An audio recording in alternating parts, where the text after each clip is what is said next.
pardon. Vous le savez, depuis le début de la gestion de cette crise, nous avons ainsi mis en place des mesures alors que les stades, dans un certain nombre au stade 3, mais encore au stade 1, voire au stade 2.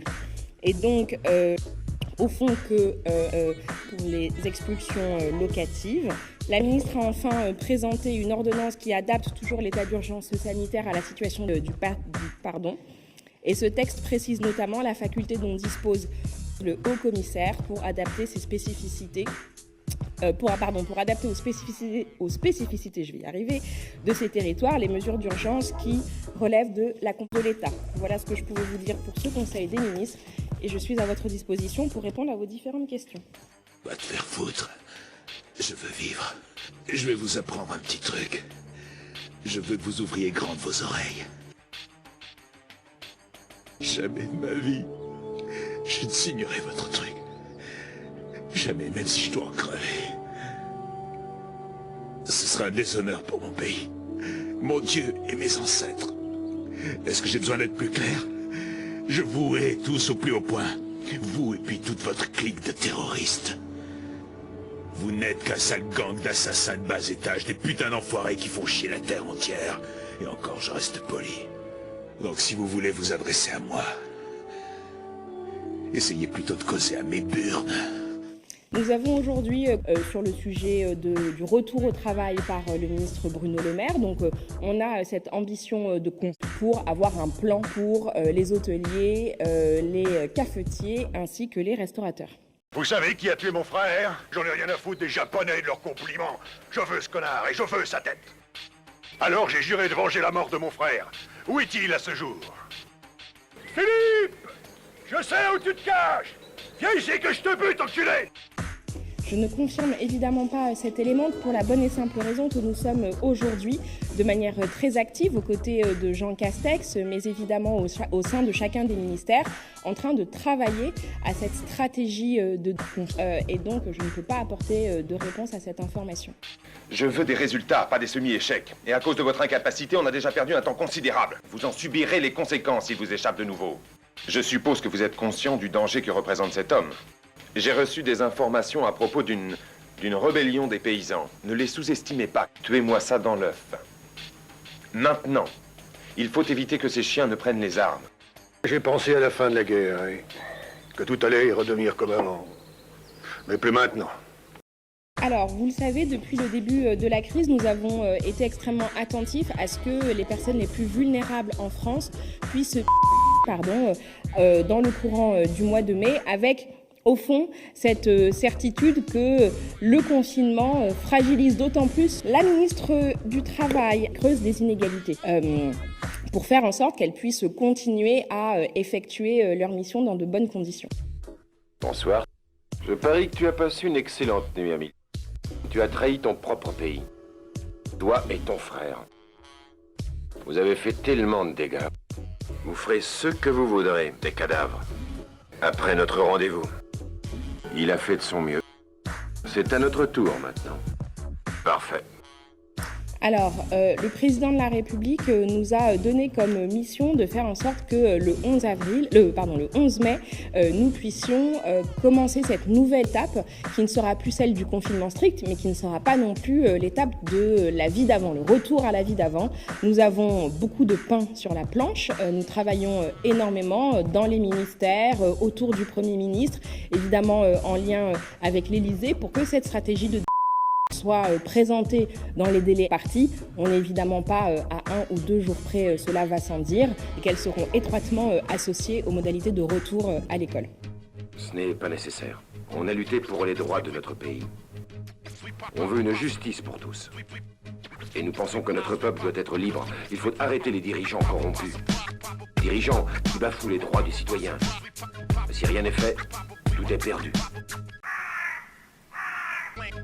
Alors, évidemment, chaque pays, en fonction de sa situation locale, de sa situation nationale, a des stratégies qui sont différentes. Mais elles s'appuient au fond sur des fondamentaux qui peuvent être communs en matière scientifique. La stratégie française, elle a été simple depuis le début. Notre objectif est que lorsque nous sortirons du confinement strict, nous puissions disposer d'une capacité de test qui nous amènera pour toutes les personnes qui présentent des symptômes, à pouvoir vérifier que ces symptômes sont liés au Pénicaud et Bruno Le Maire, à pouvoir également tester les personnes qui auront été en contact. Et ça nous amènera à, au minimum, avoir une capacité de test de 500 000 tests par semaine. D'après nos informations, des bandits sont ici, j'ai un mandat de perquisition. Il y a quelque chose qui cloche. Mon informateur est de confiance. Et je suis sûr qu'il y a une pièce secrète quelque part. De toute façon, je n'abandonnerai pas aussi facilement. Ils vont bien sortir un jour ou l'autre. Philippe! Salaud! Alors c'est un sujet extrêmement important qui est abordé là parce que vous le savez, le Premier ministre a indiqué que les principes qui devaient guider cette stratégie de c'était d'abord la conservation, etc. Des mesures, il n'en demeure pas moins qu'une intervention humaine sera sans doute nécessaire. Et dans le cadre du plan de déconfinement, ça fait partie des éléments et nous savons que nous aurons besoin en nombre de forces qui permettront d'effectuer ces enquêtes de proximité autour des cas. Je rappelle par ailleurs que le troisième principe de notre stratégie de déconfinement est évidemment l'isolement des personnes qui auront été testées positives au Covid. Je suis prêt à parier que tu vas remporter le trophée. Qu'est-ce que j'ai hâte de vous voir tous les deux sur la piste. J'ai hâte de savoir ce qu'il dit avant qu'il ne se prenne une grosse noix de coco sur la tête.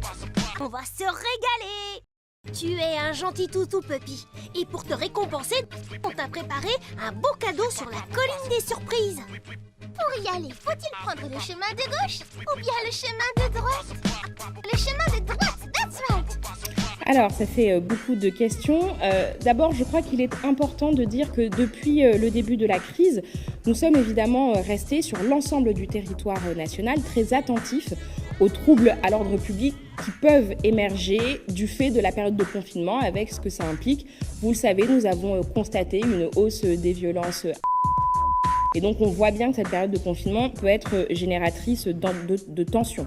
Je ne crois pas qu'on soit aujourd'hui dans une situation où il faille pointer du doigt tel et tel parce que très profondément aujourd'hui, nous qu'il y a un respect du confinement sur tout le territoire national et je veux aussi profiter de cette occasion pour vraiment profondément remercier les Français qui se sont adaptés à ce confinement et à cette restriction au fond de leur liberté.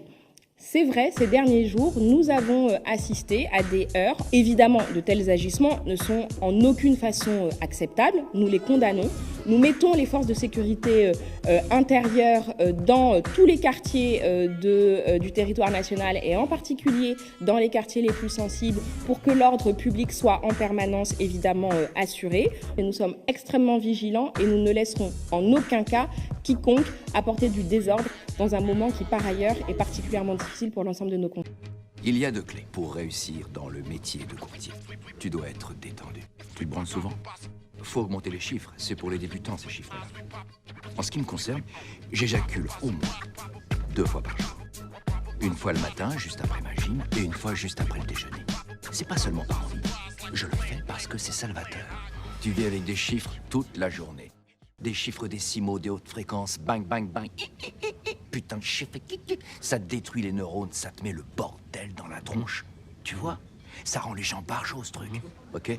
Tu dois lâcher la purée pour purger ton sang. Il faut maintenir le rythme sous la ceinture, mec. Alors, je n'ai pas d'informations supplémentaires par rapport à ce que j'ai indiqué la semaine dernière. Néanmoins, je renouvelle les principes qui guident notre action. Dès lors qu'une entreprise bénéficie de subsides publics dans le cadre de la gestion de cette crise, il est évidemment pas acceptable que des dividendes soient versés à ses filiales françaises. Et donc, honnêtement, je ne peux pas vous dire quelles ont été les actions prises par le ministre de l'économie. Du coup, je vous renverrai. Salaud! Merci à vous. Et c'est pas fini.